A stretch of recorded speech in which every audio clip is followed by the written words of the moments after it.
creative friends, it's Gwen. I'm back in the studio today creating with Cocoa Vanilla Studios Happy Days collection.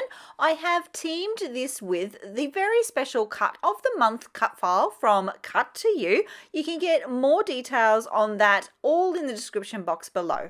Let's not talk about the drama here that's on the right, but how to create this cute shaker pocket. I have gone ahead and backed the cut file off camera, and the layer that you see there is actually vellum. I've used vellum because I want you to be able to see the sequins that I'm going to place inside this section of the cut file. Yes, this is a Polaroid frame design, but I want to turn it into a bit of a DIY embellishment. The sequins I'm using are from Spiegelmum Scraps, and I'm adding in some anti-static powder there. That's going to help the sequins within the pocket there move more freely. You can see that I've added stitching around the edge of the shaker pocket. That's going to keep everything nice and secure.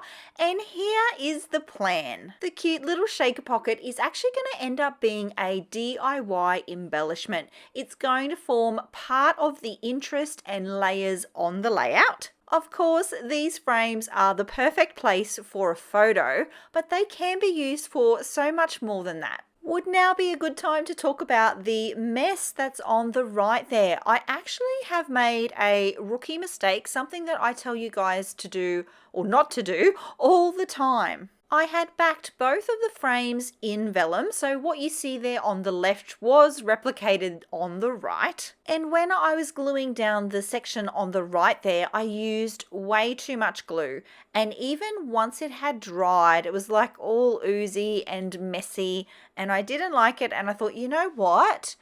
I'm going to try and very gently prise it up and then deal with the consequences.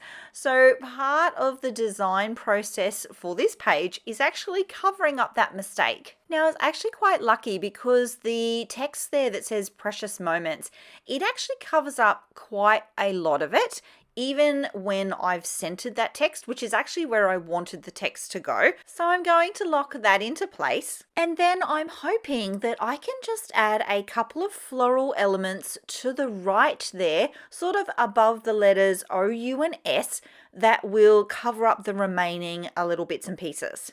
I'm wondering if you can tell that I'm actually building this layout a little bit differently. You'll see why here in a moment, but for now, we're going to keep building out the embellishment cluster on the left. So the little sequin shaker pocket is actually going to be the base for our embellishment cluster, and I'm going to add a couple of things on top of that. Starting with that tassel die cut, I want that to flow from the left hand side of the photo down towards the start of the title. And here you can see why the process for this layout is a little bit different. None of the elements have been attached to the background, and there's a reason for that. If you were to imagine this page as a 3-tiered cake, this section here is the middle, and I am working from the middle tier up towards the top tier. The top tier of the cake are all the little embellishments and the finishing details, and the base of the cake, that first layer, is actually the base of the layout, which I haven't really touched. I will get to that in a moment, but I don't want to start until I have a lot of these main embellishments sorted for this layer. I'm particularly interested in anything that's going to extend out over that frame because I really want to be able to center this section on my layout. I won't know where center is until I've locked in anything that extends out over that edge. For example, if I want to add in a couple more floral elements on the right, well then that would mean that the whole piece would need to be scooched over to the left. I hope that makes sense. There is another reason I was feeling particularly brave today, and I'm going to add in some acrylic paint. I've gone with a really bright happy yellow, and in the past I've struggled to know how much paint to put on my background and where to put it. So thanks to you guys and all of your helpful advice, it was suggested that I build the layout this way and I love it. This is what I'm going to do all of the time now. So I'm adding it on with my brayer, just little bit by little bit. And as you can see there, I'm able to move that whole piece with all of my embellishments over on top of the paint, and I can see if I've added too much, too little, where the placement is and how it's all looking.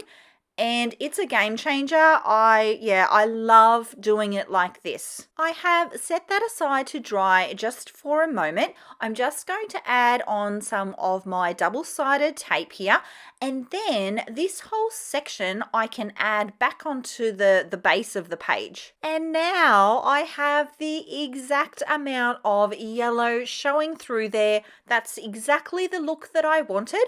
I am going to use my T-square ruler to center that section, and super happy with how that's all looking. I did also forget that I had tape behind the word moments there, so it did stick to my ruler. Sorted that. I can now continue on with my embellishment clusters, and I am working largest elements to smallest. So at this stage, I'm pretty much working on medium-sized embellishments, and I am going to lock down things as I feel happy with them. I'm thinking about filling out the embellishment clusters. I'm also thinking about the weight of the page, left to right and top to bottom. I haven't talked about the flow of the page yet, so let's do that. My aim is that the eye will travel from the photo down the tassels to the beginning of the title there, and then across the page reading the letters. I'm going to balance all of that out with an embellishment cluster next to the S in Precious, and then one on the left at the top there where that heart is. And here is where the great butterfly audition process begins. Yes, I trial every single butterfly that I have in the ephemera pack in every possible position. I end up with two. One on the left, sort of where that one is there, this blue one, that ends up staying there.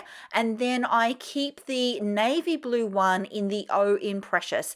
And that's all. And you know what? I think that's what got me. In my mind, I really wanted to have three. And I think that just came down to like those rules that we all know and love. Rule of threes, odd numbers in scrapbooking. But sometimes rules can be broken. I didn't need the extra one, so I am not going to include it.